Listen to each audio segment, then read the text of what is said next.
This is The Black Laser Reads. In Our Time, by Ernest Hemingway.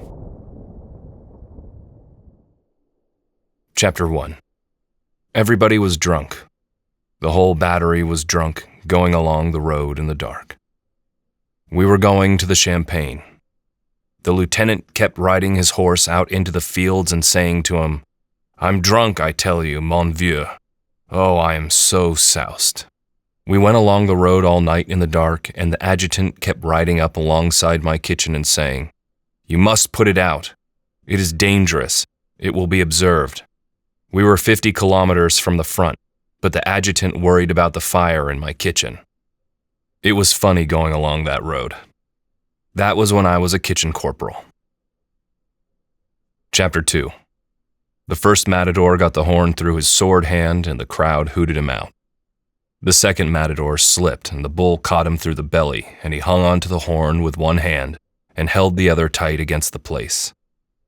And the bull rammed him, wham, against the wall, and the horn came out, and he lay in the sand, and then got up like crazy drunk and tried to slug the men carrying him away and yelled for his sword, but he fainted.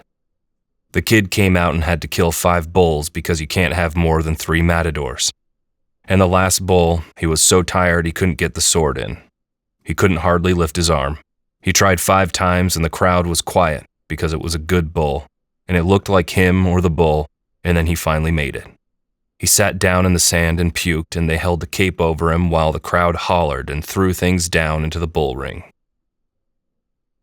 Chapter 3.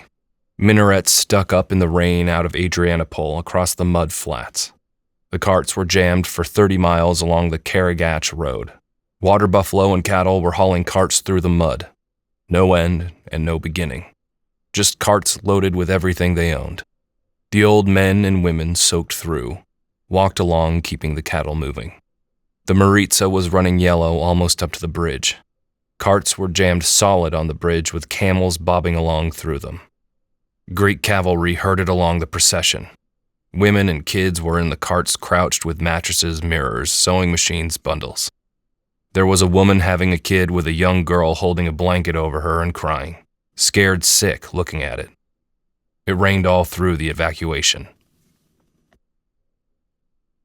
Chapter 4.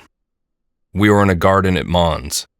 Young Buckley came in with his patrol from across the river. The first German I saw climbed up over the garden wall. We waited till he got one leg over and then potted him. He had so much equipment on and looked awfully surprised and fell down into the garden. Then 3 more came over further down the wall. We shot them. They all came just like that.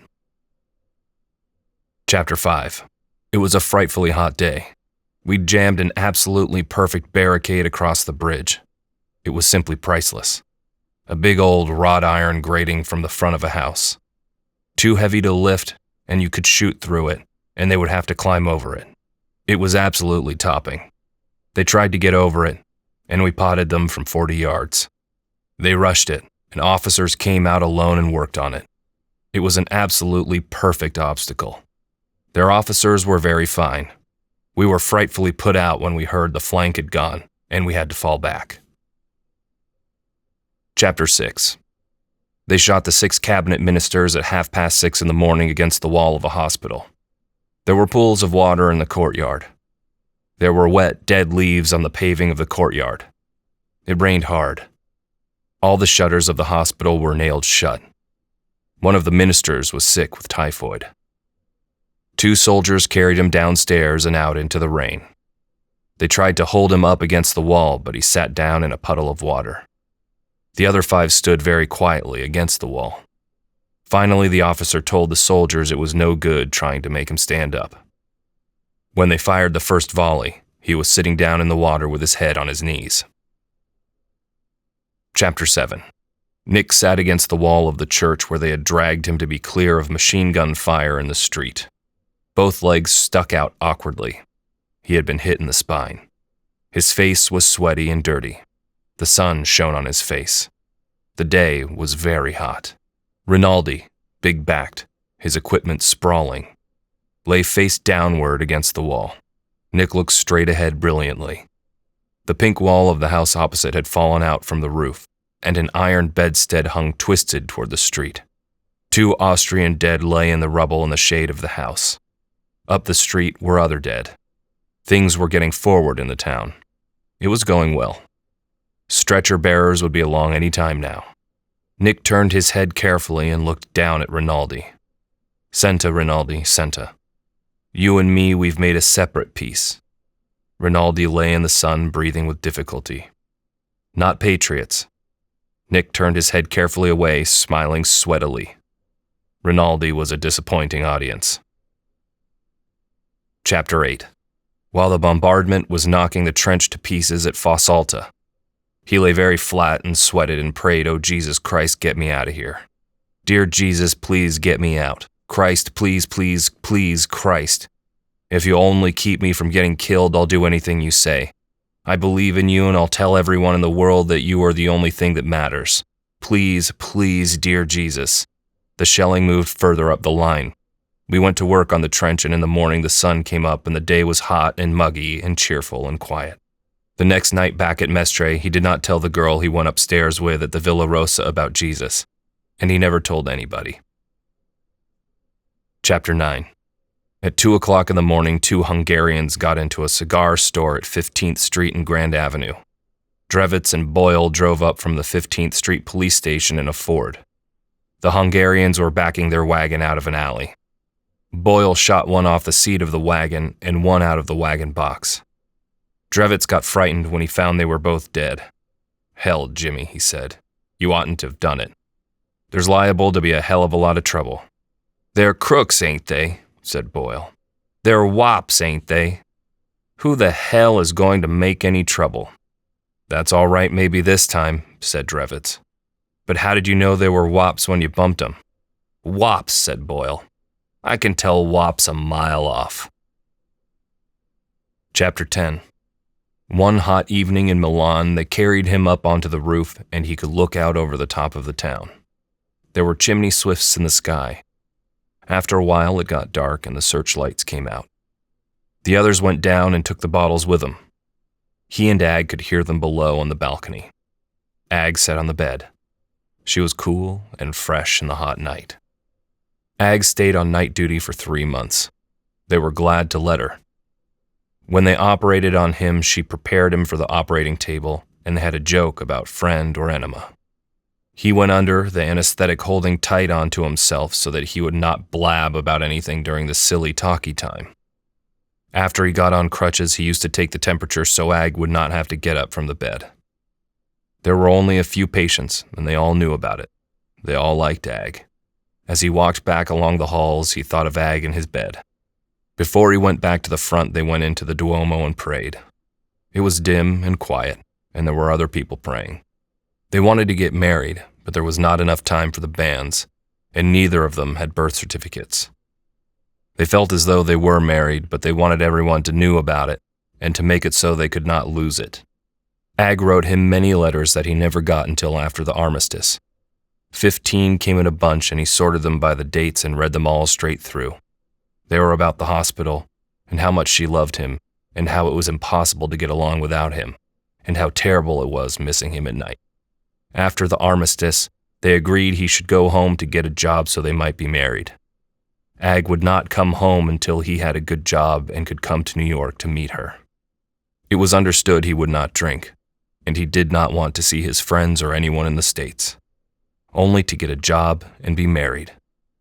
On the train from Padova to Milan, they quarreled about her not being willing to come home at once. When they had to say goodbye in the station at Padova, they kissed goodbye, but were not finished with the quarrel. He felt sick about saying goodbye like that. He went to America on a boat from Genoa. Ag went back to Torre di Mosta to open a hospital. It was lonely and rainy there, and there was a battalion of Arditi quartered in the town.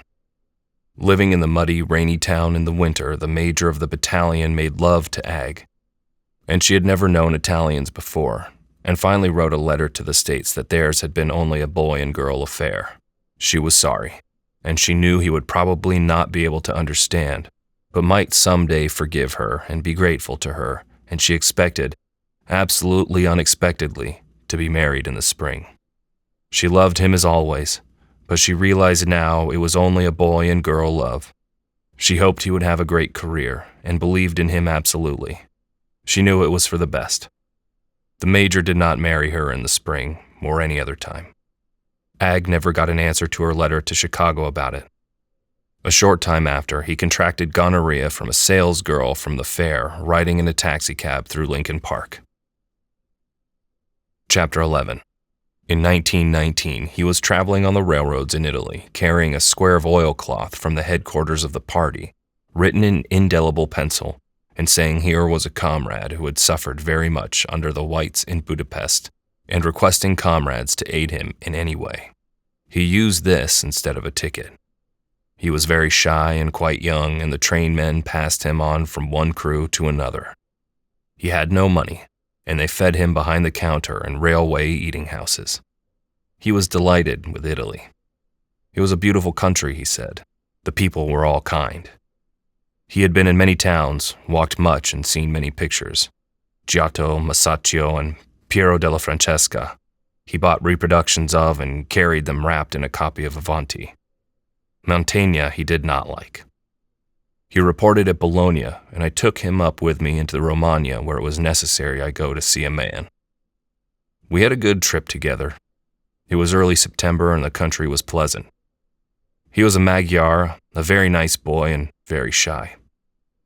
These men had done some bad things to him. He talked about it a little.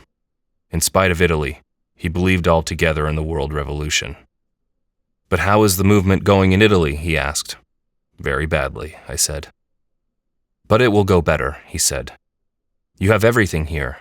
It is the one country that everyone is sure of. It will be the starting point of everything." At Bologna, he said goodbye to us to go on the train to Milano and then to Aosta to walk over the pass into Switzerland. I spoke to him about the Mantegnas in Milano. No, he said very shyly. He did not like Mantegna. I wrote out for him where to eat in Milano and the address of comrades. He thanked me very much, but his mind was already looking forward to walking over the pass. He was very eager to walk over the pass while the weather held good. The last I heard of him, the Swiss had him in jail near Sion. Chapter 12. They whacked the white horse on the legs and he kneed himself up. The picador twisted the stirrups straight and pulled and hauled up into the saddle. The horse's entrails hung down in a blue bunch and swung backward and forward as he began to canter, the monos whacking him on the back of his legs with the rods. He cantered jerkily along the barrera. He stopped stiff, and one of the monos held his bridle and walked him forward. The picador kicked in his spurs, leaning forward, and shook his lance at the bull. Blood pumped regularly from between the horse's front legs. He was nervously wobbly. The bull could not make up his mind to charge. Chapter 13. The crowd shouted all the time and threw pieces of bread down into the ring, then cushions and leather wine bottles, keeping up whistling and yelling. Finally, the bull was too tired from so much back-sticking and folded his knees and lay down, and one of the quadrilla leaned out over his neck and killed him with the puntillo. The crowd came over the barrera and around the torero, and two men grabbed him and held him, and someone cut off his pigtail and was waving it, and a kid grabbed it and ran away with it. Afterwards, I saw him at the cafe. He was very short, with a brown face and quite drunk, and he said, after all, it has happened before like that. I am not really a good bullfighter. Chapter 14. If it happened right down close in front of you, you could see Vialta snarl at the bull and curse him. And when the bull charged, he swung back firmly like an oak when the wind hits it. His legs tight together, the muleta trailing, and the sword following the curve behind. Then he cursed the bull, flopped the muleta at him, and swung back from the charge, his feet firm. The muleta curving and each swing the crowd roaring. When he started to kill, it was all in the same rush. The bull looking at him straight in the front, hating. He drew out the sword from the folds of the muleta and sighed with the same movement and called to the bull, "Toro, toro!" And the bull charged, and Vialta charged, and just for a moment they became one. Vialta became one with the bull, and then it was over. Vialta standing straight and the red kilt of the sword sticking out dully between the bull's shoulders.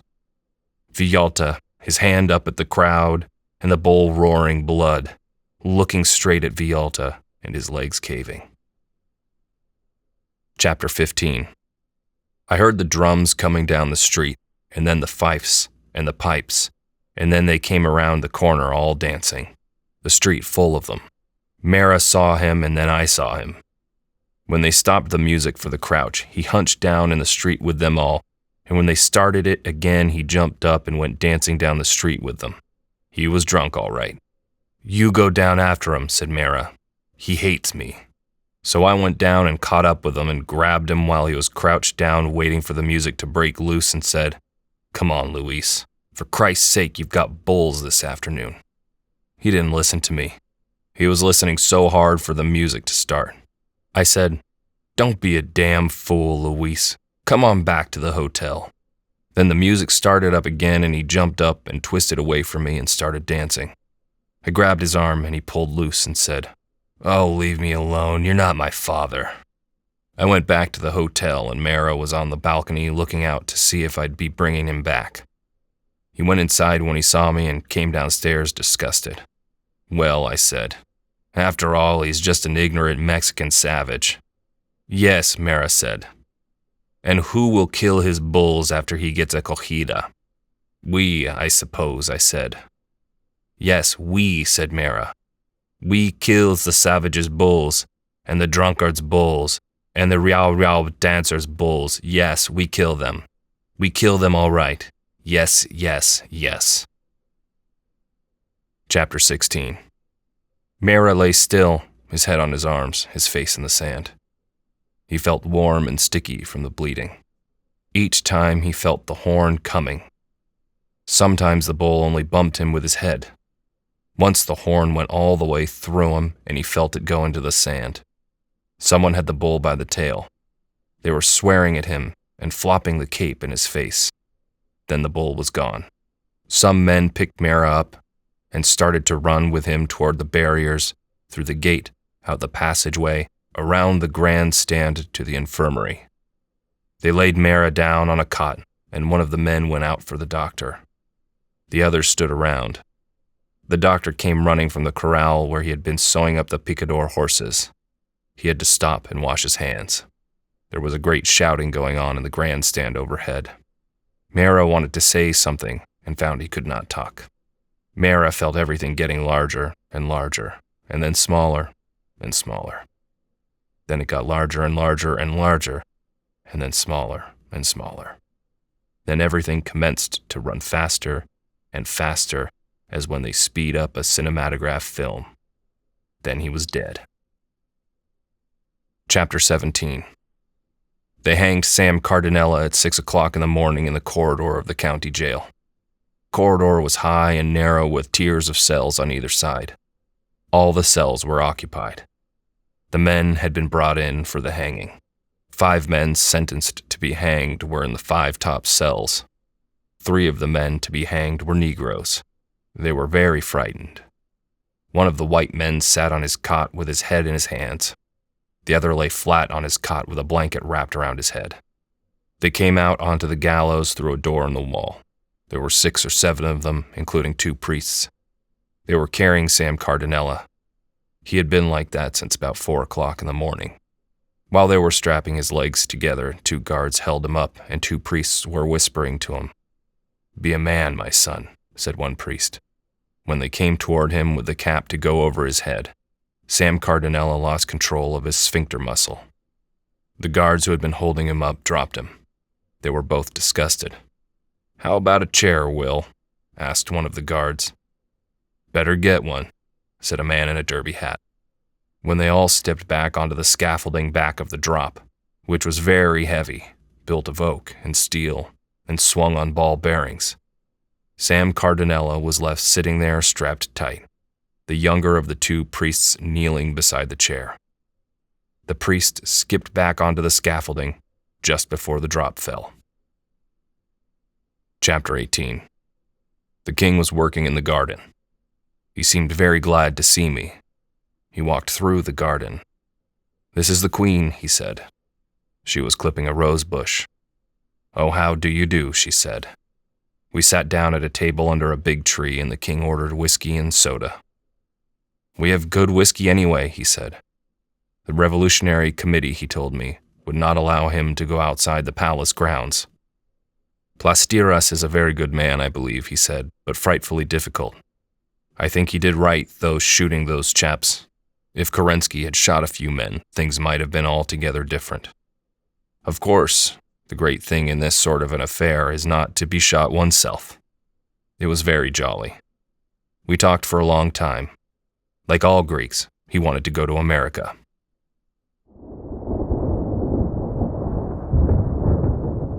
This has been In Our Time by Ernest Hemingway. Narrated by Joe Dillingham for The Black Laser Reads. For more like this, please visit theblacklaser.net.